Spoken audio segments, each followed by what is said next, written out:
जय मसीह की। प्रभु यीशु के नाम में आप सबको सलाम। Praise the Lord. खुदावन का अनुग्रह आपके ऊपर सदैव बना रहे।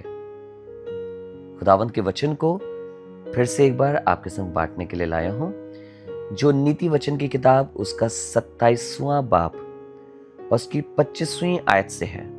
Proverbs chapter 27 and verse 25।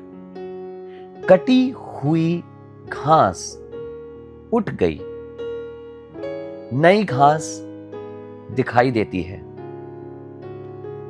पहाड़ों की हरियाली काट कर इकट्ठी की गई है। The hay appeareth, and the tender grass sheweth itself, and herbs of the mountains are gathered. खुदावन का कलाम दो बरकतों की यहां पे बात कर रहा है। एक गुजरी हुई बरकत की जो कटनी के रूप में है, और एक आने वाली बरकत की जो नई घास के रूप में है। आपको मालूम खुदा के लोगों, एक सबसे खूबसूरत बात क्या है? खूबसूरत बात यह है कि खुदावन की बरकतें रोजाना मेरे और आपके ऊपर नई होती जाती है। अगर खुदावन की बरकतें नई ना होती तो एक बार बरकतों को काटने के बाद, एक बार उनका फायदा ले लेने के बाद, एक बार सब प्राप्त करने के बाद आगे मेरे और आपके पास कोई उम्मीद नहीं होती। पर आपको मालूम है खुदा का कलाम क्या कहता है कि जब एक फसल काटी जाती है उसके बाद एक नई फसल कार्य करने वाले को, काम करने वाले को दिखाई देने लगती है। फिर से एक नई फसल एक नई उम्मीद को लेके आती है कि जैसे गुजरी फसल के कटने से मुझे बरकत मिली है, फिर से परमेश्वर ने मुझे आशीष दी है इस नई फसल को उगाकर कि इससे मुझे बरकत मिलेगी। आमीन। कितना खूबसूरत लगता है ना। और आपको कभी बताऊंगा, ये पूरी आयतें एक कलीसिया के ऊपर आधारित हैं।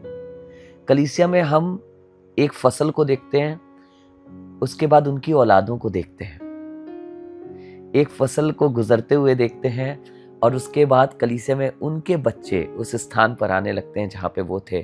क्या खूबसूरत नजारा होता है। कभी आप इसे दूर से देखिए और समझिए, and you will find it so beautiful, so amazing कि एक पीढ़ी जहां पे फसल तैयार होके पूरी हो रही है, जब वो फसल काटी जाती है उसके बाद एक दूसरी पीढ़ी को खुदा बाप तैयार करता है। It's a beautiful journey. Think about it. खुदावन के घर में होपलेसनेस नहीं है, उम्मीद है। आइए उसका धन्यवाद करें जो मुझे और आपको बरकतों पे बरकतें देने वाला परमेश्वर है। Let us pray. खुदावन, हम धन्यवाद करते हैं कि आप पीढ़ियों से पीढ़ी के परमेश्वर हैं, और धन्यवाद करते हैं आपकी बरकतें, आपकी रहमतें रोजाना हमारे ऊपर नई होती हैं। प्रभु, एक बरकत जाती है फिर दूसरी बरकत आती है, और यही तो खूबसूरती है। अगर आपकी आशीष सिर्फ एक होती और जब वो कटनी हो जाती उसके बाद हमें कोई आशा नहीं होती, पर प्रभु जैसे एक कटनी होती है उसके बाद नई घास से एक नई उम्मीद पैदा होती है, वैसे ही आप अपने लोगों के साथ बरकत को करते हैं, एक नई उम्मीद पैदा करवाते हैं। प्रभु, हमें एक नई उम्मीद दीजिए। प्रभु, हम पर एक नया फजल करिए। हमको वो दृष्टि दीजिए कि हम देख सकें कि जब पुरानी चीजें वो पूरी हो रही, हमने कटनी काट ली है, तो परमेश्वर ने एक नया इंतजाम हमारे लिए करके रखा है।